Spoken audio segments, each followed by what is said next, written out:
திலீபன் நல்லா நினச்சிப்பார். உட்காந்து பொறுமையாக வீடியோ தான் போடுறேன், சேவ் பண்ணி வச்சுக்க. இப்போ இல்லை, இன்னும் 10 வருஷம் கழிச்சு கூட போட்டு இந்த வீடியோ போட்டு கேளு. நான் என்ன சொல்கிறாங்கன்னு புரிஞ்சுக்கோ. நீ என்னுடைய பிள்ளை இல்லை, எனக்கு 2 பிள்ளைங்க. ஒரு நேரத்தை கொண்டு வந்து விட்டுட்டேன். ஒன்றை மச்சான் பிள்ளைய 18 வருஷமாக நான் வளர்த்துருக்கேன். ஒரு வருஷம் கூட நீ அப்பா அம்மா கூட இல்லை. 8 மாதத்துலேயே 10 மாதம் தூக்கிட்டு வந்துட்டேன். 18 வருஷம் அவன் கூட வாழ்ந்திருக்கேன். ஒவ்வொரு நிமிஷம் உனக்காக தான் செலவழித்தேன். உன்னை வளர்க்கணும், ஏன் உன்னை வளர்க்கணும்னு ஆசைப்படுறேன் அப்படின்லாம் காரணம் தெரியல. உன்னை பிடிச்சி போச்சு, வளர்க்குற கூப்பிட்டு வந்தேன், வளர்த்துட்டேன். ஒரு பட்டதை டிகிரி அளவுக்கு கொண்டு வந்திருக்கேன். இதுக்கு மேலே வந்து மேற்கொண்டு நல்லா படிக்கலாம், மேலே வரலாம். உன்னுடைய முயற்சி தான், என்னுடைய பங்களிப்பு முடிஞ்சு போச்சு. எல்லாரும் வந்து அவன் மெத்த பிள்ளைய தான் வளர்க்கணும்னு நினைப்பான். அதையும் தாண்டி ஒன்று அந்த அளவுக்கு கொண்டு வந்திருக்கேன்.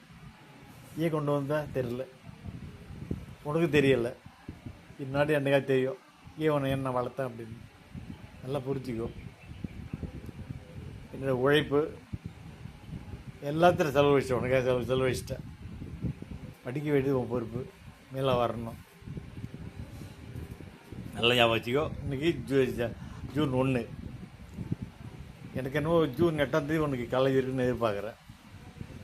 5ஆம் தேதி ஃபீஸ் கட்டுறது லாஸ்ட் டேட்டு. அநேகமாக தங்கி மண்டே வருது. ஸோ திங்கக்கிழமைங்கிறதால உனக்கு ஜூன் 8ஆம் தேதி காலேஜ் இருக்க வாய்ப்பு இருக்குது. உனக்கு காலேஜ் போக போகிறேன். இந்த 10 நாட்கள் தான், இந்த 8 நாட்கள் தான் அவங்க கூட இருக்கிற நாட்கள். இந்த 8 நாள் மட்டுமாவது செல்லெல்லாம் மூடி வச்சுட்டு, கேமெல்லாம் விட்டுட்டு என் கூட உட்காந்து என்கிட்ட பேசு.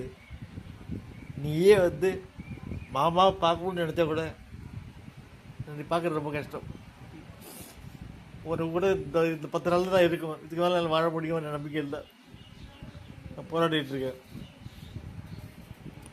கொஞ்சம் கொஞ்சமாக எனக்கு என்னோடய ஆக்டிவிட்டிஸ் எல்லாமே சுருங்கி போச்சு. டாய்லெட்டுக்கே என்னால் போக முடியல, நடக்க முடியல. வீட்டுக்குள்ளே நான் நடக்க முடியாது. கண்டிஷன் துவக்கி எந்த நேரமும் படுக்கையாக போகலாம். இப்படி ஒரு வாழ்க்கை எப்படி தான் கஷ்டமாக இருக்குது, எப்படி வாழ போகிறதுன்னு தெரியல. அதனால் எப்படியா இருந்தாலும் என் கூட இருக்கிறது இந்த 8 நாள் 9 நாள் தான். இந்த இது வரைக்கும் என் கூட இரு. செல்லாம் நோண்டாத, ஃப்ரெண்ட்ஸெல்லாம் பார்க்காத, கேம்லாம் விளையாடாத, கூட உட்காரு, சந்தோஷம் பேசிட்டு. இப்படி தான் ஒன்று வளர்த்த, இப்படி தான் ஒன்று வளர்த்த, எப்படி வாழ்ந்தோம் நினச்சிப்பார். பேசு, இந்த 10 நாள் என் கூட பேசு. அது போகிற எனக்கு முயற்சி பண்ணு. என்ன அவன் கூட இருக்க போகிறது கொஞ்சம் நாள் தான். நல்லா ஞாபகம் வச்சுக்கோ. வா வந்து என் கூட உட்காந்து பேசு.